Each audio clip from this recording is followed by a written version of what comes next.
जी Indians. तो आज की इस वीडियो में हम लोग करेंगे द बॉय विद कैटापोल्ट क्लास 6 का इंग्लिश लिटरेचर, जिसको इंग्लिश 2 भी कहते हैं। और ये आईसीएसई बोर्ड का है। किस बोर्ड का है? आईसीएसई बोर्ड का है। ठीक है, कहीं आईसीएसई बोर्ड के वीडियोस कम मिल रहे होते हैं आपको यूट्यूब पे, तो ये वीडियो ये भी आपको मिल जाएगा, आप इसे एंजॉय कर सकते हो। तो जो द बॉय विद कैटापोल्ट है, ये लिखा गया भीषम सहनी के द्वारा, जो एक राइटर है जिनका जो जन्म है 8 अगस्त 1915 को हुआ था। और उनको जो डेट है, मतलब ठंडा गया थे 11 जुलाई 2003 को। ठीक है, अब वो एक प्ले राइटर थे, मतलब प्ले लिखते थे, मतलब नाटक वगैरह। और वो एक एक्टर भी थे, और most famous for his novel and television screen play Thomas darkness. उनका कोई एक स्क्रीन प्ले था या एक तरह से कह लो टेलीविजन शो था जिसमें उन्होंने लिखा था, वो डार्कनेस और इग्नोरेंस वो था। He was awarded the Padma Bhushan for literature in 1988 and साथ एकेडमी फेलोशिप इन 2002। उनको 2 अवार्ड मिले थे ऐसे ऐसे करके। ये इतना खास नहीं है, चलिए स्टार्ट करते हैं। तो देखो, राइटर बोलते हैं, राइटर ने ही अपने शब्दों में लिखा है यहाँ पे, the oldest fellow in our class was Bodhraj. जो राइटर का जो सबसे अजीब क्लास फेलो था, क्लास फेलो का मतलब जो क्लास में दोस्त था, वो कौन था? उसका नाम था Bodhraj. We were all afraid of him, if he pinch anyone's arm the arm would swell up as if from a snake bite. मतलब हम लोग उसने डर के रहते थे, बोधराज से के डर के रहते थे, इसलिए क्योंकि अगर वो किसी को चुट्टी काट लेता तो वहां पे इतना खतरनाक चुट्टी काटता है कि जैसे वहां पे कोई स्नेक काट लिया हो। मतलब इतना खतरनाक चुट्टी काटता था कि वहां पे ना स्नेक बाइट ऐसा लग रहा होता था कि तो जैसे कोई सांप काट लिया है, खतरनाक जहरीला। ठीक है, ही वाज अटरली कैलोस। वो मतलब बिल्कुल भी मतलब बेरहम इंसान था, मतलब बिल्कुल बेरहम इंसान था, कठोर इंसान था। दूसरों के लिए इमोशन नहीं था, दूसरे के दर्द दिलाने में, दर्द देने में उन्हें बहुत मजा आता था। किसका? बोधराज को आता था। ठीक है, he would catch a wasp with his bare fingers, pull out its sting, tie a thread around it and fly it like a kite। देखो, वास्प का मतलब होता है बिरनी। आपने देखा होगा खास करके हलवाई की दुकान में, स्वीट शॉप में, मिठाइयों के ऊपर जो है बैठा रहता है पीला पीला कलर का बिरनी, जो आप पिक्चर में देख रहे होंगे। बहुत ही खतरनाक होता है ये बिरनी। और ये बिरनी हम लोग जैसे बोलते हैं, ये काट लो, अगर ये काट लेता ना तो ऐसा लग रहा होता है जैसे आपको किसी ने शूट कर दिया, आपको गोली मार दिया। इतना खतरनाक मतलब इसका जो स्टिंग रहता है, इसका डंक रहता है। एक बार मैं गाड़ी चला रहा था, I was riding A bike, उसी समय अचानक यहाँ पर ना काट लिया। इतना जोर का वहाँ पे तीखा लगा। आई फेल्ट कि समवन हैज शॉट मी। मुझे लगा किसी ने गोली मार दी। आई चेक्ड आउट, फिर देखा खून तो नहीं आ रहा था, खून तो नहीं आ रहा है। फिर मुझे समझ में, अच्छा ये बिरनी का करामत है। दैट्स वाई फिर मैंने उतरा फटाफट, एक लोहा था वहाँ पे मिल गया, लोहा को आराम से सीखे। ऐसे भी अगर बिरनी काट ले तो आप लोहा आई मीन आयरन से घसोगे, ठीक है, तो वहाँ उसका डंक जो है वो निकल के गिर जाएगा और इसके बाद आपको थोड़ा राहत मिलेगा, पर फूलना स्टार्ट हो जाएगा। इसके लिए आप जाके एविल टैबलेट आता है, जो एंटी वेनम कह सकते हो, या फिर कोई एलर्जी या फिर इन्फेक्शन से बचाने के लिए वो एविल टैबलेट खा लिया आता है। सस्ता आता है, 1-2 रुपये में आ जाता है, वो खा लेना से ये हो जाता है। तो इतना खतरनाक हम लोग देख के, आई मीन जनरली क्या होता है, पीपल लोग जो है देख के डर जाते हैं। किसको? बिरनी को, पीला वाला को। ठीक है, और वो उसको हाथ में लेके, उसका पंख तंग तोड़ के या हाथ में लेके उसको चिबा देता था, और कभी कभी हाथ में लेके उसमें ना धागा बांध देता था और आता था, ये मेरा पतंग उड़ गया देखो। आता है उसमें पंख लगा हुआ, उसके पूंछ में बांध दिया या उसके पेट में बांध दिया धागा, और धागा को आ रहा है तो देखो ये उड़ रहा है, ये पतंग उड़ गया, ऐसे करके। तो ये बहुत अच्छा खतरनाक काम था। He would pounce on a butterfly and crush it between his fingers, or else stick a pin through it and put it in his notebook। देखो, ये कह रहा है कि वो जो ना, मतलब कोई जैसे बटरफ्लाई हो, तितली हो गया, उसको ना पकड़ लेता था, पकड़ने के बाद ना ऐसे कभी कभी ना उंगली के बीच में फंसा के पिन चूर देता था, या फिर कभी कभी क्या करता था, उसमें पिन घुसाकर अपने वो नोटबुक में से छाप लेता था, ताकि लो देखो भाई मेरे इसमें है। ये बोधराज बड़ा ही खतरनाक बच्चा था, बगैरत बच्चा था, you can say. He always had a catapult in his hand and was an excellent shot. वो मतलब हमेशा उसके पास क्या था? कैटापोल्ट था। अरे वाज एक्सीलेंट शॉट, एक्सीलेंट का शॉट का मतलब होता है समझ, वेरी गुड है। मतलब उसके हमेशा हाथ में क्या मिलता था? एक गुलेल। कैटापोल्ट का मतलब होता है गुर्देल, हम लोग गोरदेल कहते हैं। घोघर हम लोग बंदर को मारते हैं जो काला मुंह का होता है, एक्चुअली वो लंगूर उसको कहते हैं, पर कुछ लोग बंदर कहते हैं, कुछ लोग हनुमान कहते हैं। तो उसे मारने के लिए गुर्देल यूज करते हैं।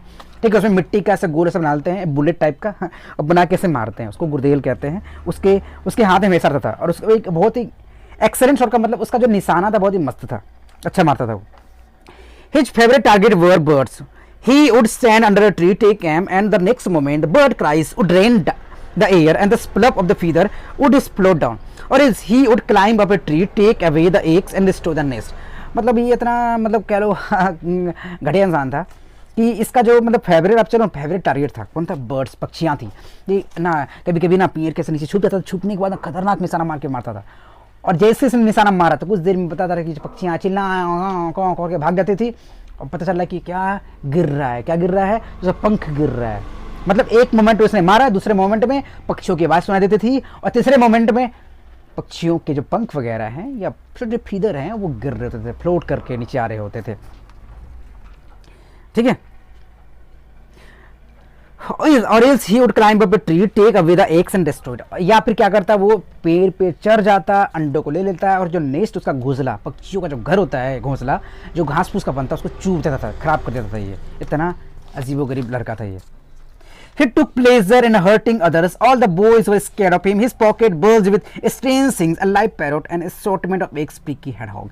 देखो वो उसको ना दूसरों को दुख पहुंचाने में, दूसरे पक्षियों को मारने में उसको बहुत ही मजा आता था, ठीक है। उसके पॉकेट में हमेशा अजीबोगरीब चीज होता था। कभी कभी अलग अलग अंडे मिल रहे हैं, देखो यहाँ पे लिखा हुआ है असॉर्टमेंट ऑफ एग्स, कभी अलग अलग अंडे मिल रहे हैं, कोई चील का है, कोई कौवा का है, कोई मुर्गी का है, कोई अलग अलग मैना का है, और उसके और भी मतलब कई कई चीज़ें उसके ना पॉकेट में से, कभी जंगली चूहा उसके पॉकेट में है, कोई भी मैना का बच्चा या कबूतर का बच्चा उसके पॉकेट में। इतना अजीबोगरीब बच्चा था वो।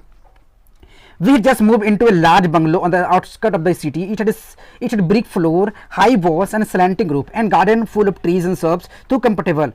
It seems rather empty and big, and being far from city, my friends seldom comes to visit me. तो ये कह रहा है कि देखो यहाँ पे राइटर कह रहे हैं कि उन्होंने अपना बंगला चेंज करके आउटस्कर्ट ऑफ सिटी, मतलब शहर के कोई कोना जगह ले लिया था जहाँ पे सुनसान था और घर वगैरह नहीं था, और घर जो बहुत ही अच्छा था, घर में सर स्लैंटिंग रूफ था, स्लैंटिंग रूफ का मतलब छप्पर ऊपर में रूफ छप्पर की तरह बना हुआ था, और उसमें आसपास में बहुत सारे अच्छे अच्छे पेड़ थे, छोटे छोटे सरब्स थे, झाड़ियाँ वगैरह, और उसमें बहुत सारे घोंसला वसला था। देखने में सुंदर लगता था पर अंदर से सुनसान रहता था, खाली खाली रहता था। और मतलब राइटर्स के कोई दोस्त वहाँ पे आते ही नहीं थे क्योंकि एक अलग जगह पे था, वहाँ पे दूर था, कोई आता नहीं था। सिर्फ एक एक्सेप्शन था, कौन? बोधराज। सिर्फ बोधराज ही वहाँ पे आता था क्योंकि बोधराज के लिए एक हंटिंग ग्राउंड था, मतलब एक मस्त जगह था जाके बोधराज आके हंट कर सके, अपना काम कर सके, अपना एंजॉय कर सके वो। The trees had many nests. Monkey roamed about under the bushes, lived a pair of. Behind the house there was a big storeroom. This room had become a haunt of pigeons. ठीक है, तब ये कह रहा है कि जो है वो जब बोध रहा था फिर वहाँ पे जो पेड़ पौधे थे उसमें से बहुत सारे नेस्ट थे, पक्षियों के घोंसले थे, वहाँ मंगूस वगैरह रहते थे। और यहाँ पे ना एक स्टोर रूम था, स्टोर रूम जानते हैं जहाँ पे पुराना सामान या फालतू फर्नीचर को उठा के फेंक दिया जाता है, अंदर रख दिया जाता है। तो वहाँ पे क्या था, Rome had become haunt of pigeons. तो यहाँ पर कबूतर का अड्डा बन गया था, सारे कबूतर आके यहाँ बैठती थी, वहीं अंदर में बैठ के गुटरगु आपस में करते रहती थी, ठीक है। You could hear their cooing all day near the broken glass of ventilator. There was also mina's nest. The floor of the room was littered with feathers, bird dropping broken eggs and bits of straw from nest. मतलब उसे store room था, आप देख सकते थे कि near the broken glass, वहाँ पे जो एक broken glass of ventilator, ventilator का मतलब होता है खास करके शहरों में देखोगे तो दरवाजा के ऊपर ना एक बना दिया जाता है, खिड़की टाइप का बना दिया जाता है, उसमें शीशा लगा रहता है, एक वेंटिलेटर कह सकते हो। वहाँ पे धूप भी आ सकता है, अगर आपको गर्म क्या नाम है हवा चाहिए तो उसको ओपन कर दो तो हवा भी आएगा। तो खास करके शहरों में होता है क्योंकि शहरों में थोड़ा सा ना कंजेस्टेड होता है, खिड़कियाँ भी उतनी होती नहीं है और सटा सटा होता है, इसलिए वहाँ पे रख दिया जाता है या हवा को बनाने के लिए बना दिया जाता है। तो वहाँ पे हमेशा वहाँ पे ना मतलब टूटा हुआ कांच है, पक्षियाँ आ रही है जा रही है, एंजॉय कर रही है उसमें। My mother did not approve of my friendship with Bodhraj, but she realized that I was only needed company. My mother often told him not to torment birds. देखो मेरी मम्मी कहा करती थी, किसकी मम्मी? राइटर की mummy कहा करती थी कि बोधराज के साथ दोस्ती मत करो।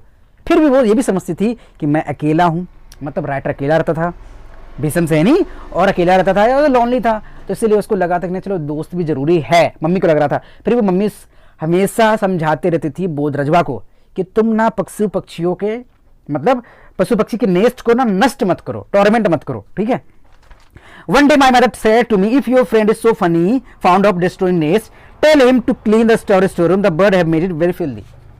फिर एक दिन मम्मी कहती थी कि अगर तुम्हारा दोस्त बहुत ही एनर्जेटिक फील करता है, बहुत इसको मजा आता है मतलब घोंसलों को तोड़ने में, तो जो स्टोर रूम जो गंदा पड़ा हुआ है इसमें बहुत सारे पशु पक्षी, बहुत सारे पक्षियों के नेस्ट है, घोंसले हैं, उन्हें जाओ उनको को साफ करने के लिए। किसको कहो? बोधराज को कहो।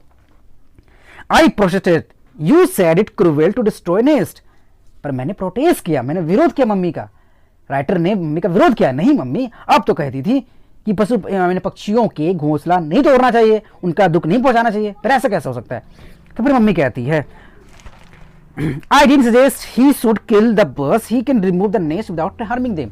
पर मम्मी कहती है देखो देखो बोधराज को कहो कि नहीं नहीं तुमको ना नेस्ट को हार नहीं पहुंचाना है, हानि नहीं पहुंचाना है, नेस्ट को उठा के कोई नया जगह रख देना है, कोई पेड़ पौधा पे रख देना है, ताकि बिना मतलब उसको नुकसान पहुंचाए रूम को साफ करना है। The next time Bodhraj came, I took him to the storeroom. It was dark and smelly.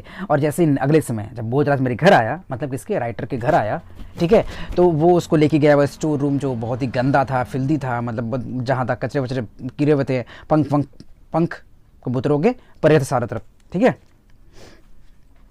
I confess I was somewhat apprehensive. What if Bodhraj acted true to form and destroyed the nest, pull out of the bird feeder and broke the eggs? पर मुझे डर लग रहा था, या मैं confess कर रहा था कि अगर क्या होगा अगर बोधराज का जो हैबिट है, जो आदत से लाचार इंसान है, वो आए और सारे अंडों को फोड़ दे, घोंसलों को चूर दे और सारे पंखों को खींच के फेंक दे, मतलब कबूतरों को नुकसान पहुंचाए, तो क्या होगा। Bodhraj had brought his catapult. He carefully studied the position of the मैना's nest near the ventilator. अब बोधराज जो है अपने साथ अपना कैटापोल्ट जो गुलेल था वो लेकर आया था, और उसने चारों तरफ आके पोजीशन देख लिया कि कहाँ पे मैना है, कहाँ पे कबूतर है, कहाँ पे घोंसले हैं, कहाँ पे अंडे हैं, सबको देख लिया, मतलब सबका ना एग्जामिन कर लिया, चेकआउट कर लिया सही से उसने। The मैना's little ones are up there, said Bodhraj, aiming with catapult. I noticed two tiny yellow beaks of peeping out of the nest.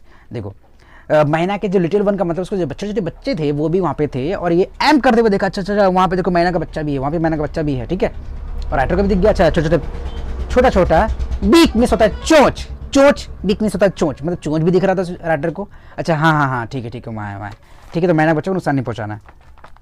Look, Bodhraj exclaimed, this is a Ganga's मैना, it isn't usually found in these areas, the parents must have got separated from their flocks and come here. देखो बोधराज कहता है, देखो ये जो मैना है, कहाँ की मैना है, ये गंगा मैना, देखो बहुत अलग टाइप की होती है, तो गंगा की जो गंगाटिक मैना है ना, जो गंगा में खास कर रहती है, तो ये वो वाली मैना है, और ये इंडिया में या फिर पूरे ये बहुत ही कम ही पाया जाता है इस एरिया में, ये कह रहा है कि ये बहुत ही रेयरली पाया जाता है इस एरिया में, और पक्का है कि इसके मम्मी पापा कहीं गए होंगे नाश्ता पानी का जुगाड़ लगाने के लिए, मतलब इसके पेरेंट्स गए होंगे कहाँ, तो मतलब शिकार करने गए होंगे या फिर दाना लाने के लिए गए होंगे अपने बच्चों के लिए, छोटे छोटे बच्चों के लिए, ठीक है। तो where are the parents I asked, तो राइटर पूछते कहाँ हैं इनके पेरेंट्स, किनके पेरेंट्स, तो छोटे छोटे बच्चों के, मतलब मैना कहाँ हैं, छोटे छोटे बच्चे थे वहाँ पे मैना के, मैना समझ रही होगा आप। Must have gone in search of food. They should be back soon. Both got aboard. I wanted to stop him, but before I could open my mouth, there was a whizzing sound and then a loud clang as the pebble hit the corrugated iron sheet on the roof. देखो मतलब ये writer चाहते थे कि उसको रोक दे, मतलब क्या नाम है, किसको रोक दे, बोधराज को रोक दे, पर बिफोर ये पहले किसको रोक पाते, ये पहले ही इसने मार दिया, अपने कैटापोल्ट से गुलेर से मार दिया, और इसे आवाज़ सुना दिया एकदम के। पेबल का मतलब होता है जो कंकर या फिर गोला आप जो लगाते हो अपने गुर्देल में, उससे जिससे मारते हो, या फिर पत्थर का टुकड़ा हो गया, मिट्टी का बना हुआ गोल ऐसा, जिससे मतलब मारा जाता है गुर्देल में भर के, गुर्देल में लगा के, ठीक है। The tiny beak vanished, the cooing and lilting ceases, it seems if all the birds had been frightened to silence, ठीक है। जैसे यहाँ देखो जो टाइनी बिक्स था वो ना बजना था, आराम से बंद हो गया, सब चुपचाप हो गया, कि लगा जैसे चोट लग गया उसको, ठीक है। जो टाइनी बिक्स ना वो थोड़ा छिप गई, मतलब टाइनी बिक्स का मतलब हो गया छोटे छोटे जो मैना थे वो छुप गए हैं, और वहाँ पे अचानक एकदम जो कुंको हो रहा था वो सब चुप हो गया, सब कोई, वो जितने भी मैना के बच्चे थे। Bodhraj let fly another pebble, this time struck the raptor. Bodhraj was proud of him, his aim, he missed his target twice and was very angry with himself. Bodhraj ने फिर से मतलब ट्राई किया मारने के लिए पेबल से, मतलब वो छोटे टुक्कर से, पर इस बार जाकर लकड़ी में लग गया, मतलब जो देखो जो झोपड़ी बनता है ना या फिर ऊपर में, तो उसमें लकड़ी जो बीच में लगा दिया रहता है जो मोटा सा, जिससे वो बैलेंस बना करके छत का, तो उसमें जाकर लगा, मतलब मैना को लगा नहीं। बोधराज को अपने एम पे, अपने निशाने बहुत ही प्राउड था, पर इस बार वो फिर से चूक गया। When the chicks peeped over the rims of nest, Bodhraj had third try. This time the pebble hit the side of the nest, but the nest was dislodged. No disclose. देखो ये कह रहा है कि उसने थर्ड टाइम जो है try किया, और इस बार तो नेस्ट में जाके लग गया, पर उससे जाके कोना में लगा, कोना में लगने से मतलब जो है ना, कोना में लगा तो नेस्ट जो है वो डिस्ट्रॉय नहीं हुआ। Bodhraj lifted his catapult again. Suddenly, a large shadow filtered across the room, blocking the light from the ventilator. Startled, we look up, gazing down as at a immensely was a large kite with it. ठीक है, देखो यहाँ पे उसका जो वहाँ पे ये वेंटिलेटर था, वेंटिलेटर से लाइट आ रहा था पीछे से, क्योंकि रूम के अंदर कोई भी लाइट वगैरह था नहीं, तो रूम में बाहर से क्या आ रहा था, रोशनी आ रहा था, ठीक है। पर अचानक वो रोशनी गायब हो गया, बंद हो गया, और वहाँ पे शैडो आने लगा, देखा तो एक बड़ी सी चील आ गई। यू नो काइट में चील होता है, पतंग नहीं, चील आ गया घुस के अंदर, बड़ी सी चील। ठीक है, this must be kites nest I said. तो राइटर कहते हैं अरे ये तो लगता है कि जो राइटर, ये जो आपको जो घोंसला दिख रहा है ना, ये चील का घोंसला होगा। तो बोधराज कहता है no no no, how can a kite have its nest here, a kite always makes its nest in a tree, this is a myna's nest. तो बोधराज कहता है, बोधराज एक्सपर्ट ठहरा, उसने कहा नहीं नहीं, ये मैना का ही घोंसला है, क्योंकि चील जो है कभी घर के अंदर घोंसला नहीं बनाता, वो हमेशा कहाँ बनाता है घोंसला, तो बनाता है पेड़ों पर घोंसला बनाता है। इसलिए ये घोंसला किसका है, पेड़, ये चील का नहीं है, ये मैना का ही है। The chicks began fluttering their wings and cheering loudly. We held our breath. What would the kite do? जो चिक्स थे, छोटे छोटे बच्चे थे मैना के, वो फरफराने लगे अपने विंग्स को और चिल्लाने लगे बहुत जोर जोर से। हम लोग डर गए, राइटर्स डर गए कि अब हम लोग क्या करें, कि मतलब चील अब उसको क्या करेगी, लगता खा जाएगी। The kite left the ventilator and perched on the rafter. It shook its scraggy neck and peered to the right and the left. देखो जो काइट जो था मतलब वेंटिलेटर से उड़ के राफ्टर पे आया। राफ्टर का मतलब वही पता है ना, जो बीच में लकड़ी लगा होता है, बीच में एक मोटा सा लकड़ी का लगा रहता है, बांस लगा रहता है, जिससे छप्पर को या जो भी छत है उसको एक बैलेंस मिल सके। ठीक है, तो उसमें आके बैठ गया, वहाँ पे आके बैठ गया। The bird frightened and cries fill the air. The kite has been coming here every day, said Bodhraj. देखो जो बच्चे थे छोटे छोटे ना, जो वो एकदम डर गए, अब एकदम चिल्लाने की जोर से, अब क्या होने वाला है। तो बोधराज कहता है इसका मतलब कि जो काइट है वो डेली आती है और डेली बच्चों को खा जाती है। I realized why broken wings, straw and bits of birds flesh litter the filter. The kite must have ravaged the nest often. तब मुझे समझ में आया कि इसका मतलब चील डेली आती है और उनके बच्चों को खा भी जाती है, इसीलिए जहाँ तहाँ जो है ना फीदर लिटर है, मतलब फैला हुआ है, गिरा हुआ है, और बहुत सारे जो घोंसले के चूर भी नीचे पड़े हुए हैं। Bodhraj had not taken his eyes off the kite, which was slowly edging its way toward the nest. The cries rose to a crescendo. देखो ये कह रहा है कि बोधराज ना अपना आइज को एकदम उसी पे रखा हुआ था कि इधर से भाग ना जाए, और अपना एजिंग ये मतलब कोना दिखा रहा था, अपना निशाना बैठाने के लिए तैयार था। ठीक है, the cries rose to crescendo. देखो crescendo means, let me see, crescendo the loudest point of a continuous noise. Crescendo मतलब वो मतलब एकदम जोर से था, क्योंकि ना सब जितने भी पक्षियाँ थी काँव काँव काँव जोर से चिल्लाने लगी थी। Bodhraj raise his catapult and aim at the kite. Bodhraj ने अपना कैटापोल्ट उठाया, मतलब गुर्देल उठाया और निशाना लगा रखा। ठीक है, don't hit the kite, it will attack you, I shouted, but Bodhraj paid no tension. The pebble miss the kite and hit the ceiling, the kite spread its wing and dipped down. देखो ये कह रहा है कि देखो writer कहता है इसे मत मारो वरना ये तुम पे अटैक कर देगा। पर बोधराज जो है कुछ नहीं होगा, इसने मारा एकदम खतरनाक निशाना, पर चुक गया, उसको लगा नहीं, जाके कहीं और लगा।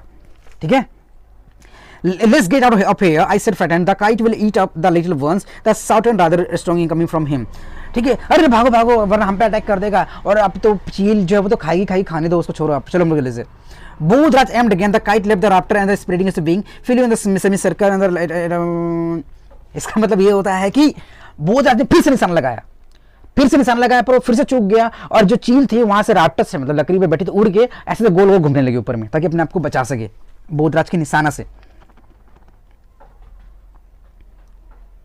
Bodhraj handed me the catapult and some pebbles from his pocket. Aim at the kite, go on hitting. Don't let it sit down, he instructed. Then he ran and pulled up a table standing against the wall at the missile. I didn't know how to use catapult. I tried once, but the kite had left the beam and देखो बोधराज ने फिर जो कैटापोल्ट मतलब गुर्देल और pebbles उसके जो छोटे छोटे कंकर थे उसको दे दिया। किसको? बोधराज को दे दिया, इसको दे दिया, अपने राइटर को दे दिया, और उससे कहा कि तुम इस पे निशाना लगातार लगाते रहो, ताकि चील जो ना उड़ते रहे, एक जगह बैठे ना, और ना ही अटैक कर पाए पक्षियों के घोंसले पे। ठीक है, और तब तक में ये फटाफट गया, एक फटाफट से एक टेबल लेके आया, टेबल लाने के बाद एक उसका टूटा कुर्सी, मेरा कुर्सी लेकर आया, और कुर्सी लाने के बाद फट से उसके ऊपर चढ़ गया, और चढ़ने के बाद वहां से ना सेफली मतलब आराम से बचाव के साथ वो घोंसले को उठा के ले आया नीचे, और ले आके इसको ले जाने के बाद देखो मैं थोड़ा शॉर्ट में से कर देता हूँ, और ले जाने के बाद फट से वो कहाँ गया, एक गैरेज में गया, और गैरेज में लाके से रख दिया। उसमें 2 मैना के बच्चे भी थे, और गैरेज में ले जाने के बाद वो जब देखा कि मैना के जो बच्चे हैं वो बहुत ही ना फड़फड़ा रहे थे और हाँ वहाँ कर रहे थे। उसके बाद क्या हुआ, जब मैना के बच्चे बहुत ही भूखे हो गए थे, और वो सही से मतलब एकदम लग रहा था, मतलब एक होता ना अनकॉन्शियस होने वाले थे, बेहोश टाइप के होने वाले थे, तो उसने कहा कि जाओ ग्लास पानी लेके आओ। I brought a glass of water. Both the chicks, beaks of pain, were panting. Bodhraj fed them with drops of water. He told me not to touch them, nor did he touch them himself. How will their parents know they are? I asked. They will look for them. तो देखो फटाक से मैं एक गिलास पानी लेके आया और बोधराज ने मुझे कहा, मतलब राइटर को कहता कि तुम इसे छुओ मत, मैं भी इसे नहीं छूऊंगा, ऊपर से बूंद बूंद करके इसे पानी पिलाऊंगा। ऐसे चोंच कर दिया, पो पो पो उसे पानी पिला रहा, पिलाने लगा। तो फिर मैंने पूछा, मतलब राइटर ने पूछा कि ये इसकी मम्मी पापा कैसे इसको खोजेंगे। डोंट वरी, ये चो चो करेगा, मम्मी पापा इसको ढूंढते हुए इसके पास वापस आ जाएंगे। Don't worry Bodhraj, don't worry writer. We stayed in a garage for a long time. Both had discussed plan to close our ventilator so that Kite would not be able to enter the storeroom again.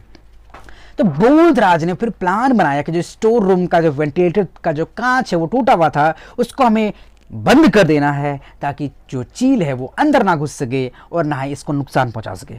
When Bodhraj came the next day, he had neither catapult nor pebbles. He carried a bag of seeds. We feed the menace young and spent hours watching their antics. तो next day ये क्या वो गया, तो next day क्या आया, तो next day लेकर आया, उसके हाथ में ना तो कैटापॉल्ट था, मतलब गुर्देल था, और ना ही कंकर थे, पेबल्स थे, और वो हाथ में ये लेके आया था सीड्स, जो किसके लिए था, वो मैना के बच्चों को खिलाने के लिए था। तो ये चीज़ देख के राइटर पूरा आश्चर्य होगा कि देखो ये बच्चा सुधर कैसे गया, मतलब मस्त दम काम करके आया है। और इसी तरीके से ये स्टोरी द एंड होता है। और ये बात क्वेश्चन आंसर के लिए किसी नेक्स्ट वीडियो में डिस्कस कर दिया जाएगा, ऐसा क्वेश्चन आंसर जो कुछ खास नहीं है। अगर आपको इसका मीनिंग समझ में आ गया हो तो क्वेश्चन आंसर इजीली किया जा सकता है। और ये बात जो क्वेश्चन आंसर है उसका भी कोशिश रहेगा कि नेक्स्ट वीडियो में या फिर आने वाले किसी वीडियो में इसका हिंदी इंग्लिश दोनों बता दिया जाए। तब तक के लिए सी इन द नेक्स्ट वीडियो। जय हिंद।